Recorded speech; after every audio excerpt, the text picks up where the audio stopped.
ready?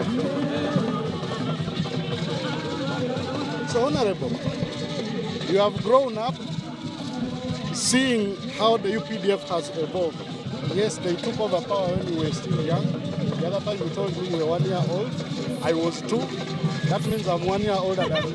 But we have seen UPDF export peace to other countries, something which has attracted both negative and positive responses.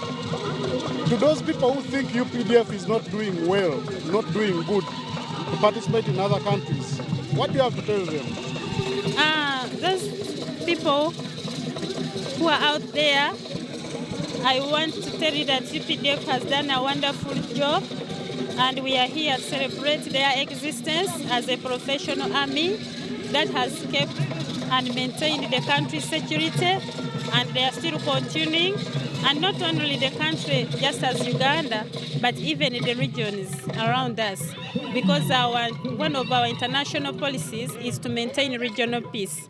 UPDF has been seen everywhere, and now they are even in Congo, where yesterday, the other day, people of Congo, the Congolese government actually, they recognized the efforts of UPDF as in creating and bringing back the peace in that country before the Pope, before the Holy Father Pope. So that one made me feel great as a citizen of Uganda, and we just pray for them that they continue with their efforts, and also we are requesting them to involve themselves through the Commander-in-Chief, His Excellency the President, in other economic activities or developments in the country. They have been in Operation Wealth Creation. Now we are bringing them in the construction sector, whereby we need to deliver low-income or low-cost houses, and we feel like if we use our army as a professional army, they have engineers, they have a very strong now, a very powerful engineering brigade, construction brigade,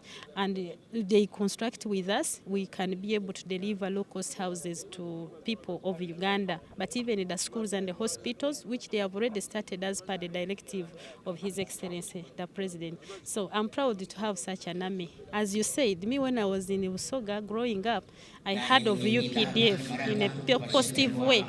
The Maga barracks, when you talk about it, the people of Usoga recognize the efforts of UPDF through that barracks as the one that has maintained peace in the sub-region, because we suffered the sabotage of Lakwena Alisi from northern Uganda, and so when she came and people started fearing, being terrorized, the UPDF came in through the Maga barracks, and I remember the first song that made me fall in love with UPDF. They used to sing, Mwebalo kuyamba, UPDF mwebalo kulwana, tutawona Lakwena Alisi, tusabira balwani. So as a younger kid, I was like, oh, this must be a very good army.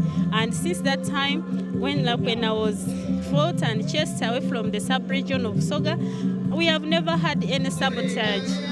Because whenever there is any security, the people of Soga said, tulina Maga barracks. So I'm proud of them, and I greet all of them and encourage all of them, and especially allow me to greet and send my greetings to the UPDF spouses. The spouses, you do a very wonderful job, because these people do quite a very hectic job that if you're not tolerant as a spouse, you may not stay with them. But those spouses, they do a wonderful job. So I wish them a very happy Tarehe Sita Day. Apparently speaking, generally speaking, what does this day, Tarehe Sita, mean to Uganda? The day of Tarehe Sita reminds Ugandans that they have a national army that is in place, strong enough to protect them in case of any insecurity threat, and that they should not fear, and that these are their own children whom they have built and they produced here in Uganda, and they have built experience over time. That's why their booklets that they have given us, they are talking about the wide experience now they have acquired acquired as UPDF, as in terms of skill development. So they are trying to tell us that here we are, and we are not as simple as some people may think. We are a strong army that can protect the country, that can protect the region, that can make you live life as a happy Ugandan. Thank you so much. Thank you too. Maybe one last one. You talked on the issue of housing, a docket which I'm very sure you still hear. Yes. Without you do some listening. Yes. Sometimes, I think a year ago, only a year ago, you hinted on having a special residence for public officials, including the Vice President. Yes. How far is this plan? Of course, it did not feature in our last budget, but we are working on a cabinet memorandum, and His Excellency, the Vice President, is assisting us in that area. We need to have a beautiful home for the Vice President and the Right Honorable Speaker of Parliament, and for the Right Honorable Prime Minister. At least we revive those three, because those homes are very important. As you see, these people were elected in those positions. God gave them that, blessing. But then they continue to host visitors, VIPs in their private homes, which were not designed for that purpose. So we inconvenience family members, we inconvenience other people whom they would not like to have a private life. But now that they don't have those homes, you find that sometimes they cannot be in their offices. They have to host some visitors in their homes of residence, which is not good. As a country, this is a serious issue we are considering, so that at least when someone is called upon to serve as a Vice President, as a Speaker of Parliament, as a Prime Minister, they have the official homes where they can host visitors as many as they are, and designed for that purpose, not inconveniencing them in their small spaces which they just built as individuals. Yeah, so in a paper, like I have said, when the cabinet discusses the paper, the memorandum, cabinet memorandum that we are going to present cabinet, of course we have so many activities going on as a country, parish development model, but again, we cannot also fail to look at this critical issue, because these people also play a major role as in sensitizing community, doing a lot of dialogue which have been we need them to do their work when they are comfortable.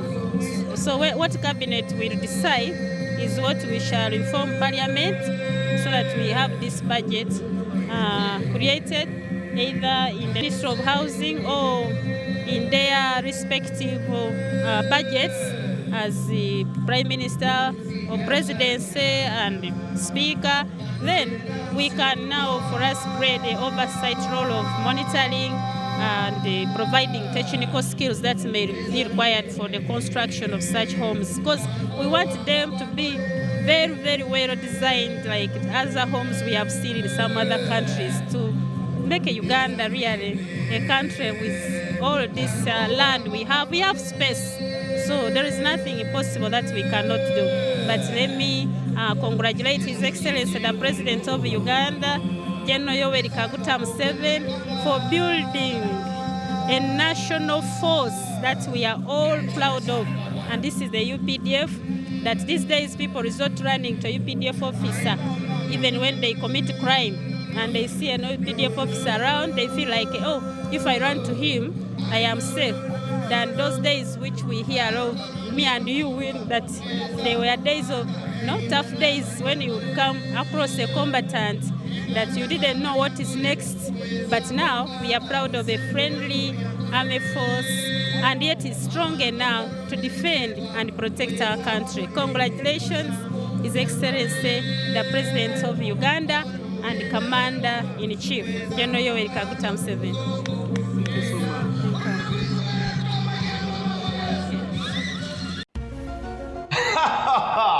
iwe munywani wanje omugishangogo n'abesigwa Real Estates Limited abari kusanga muri Katete Kampala Mbarara aha Silver Plaza Building first floor oyinde plot no jiguza ninga no yenda kugura no yenda famu ninga no yenda kikari manyaba nibo besigwa bonka omuri Mbarara Western yona ori Kampala ninga shojya heru n'abesigwa nibo bonka abari kuguza ikintu ekitari mumbeho yona ninga cyo kweta ngo ne cyamazumi ecyo rize gukora n'iki munywani wanje batera hasi mweze 0 mukaga nkaga nemwe nshanzu ni 5 ashatu nina ningashi 0 rina mushanzu 0 anana munana tested and trusted n'abesigwa.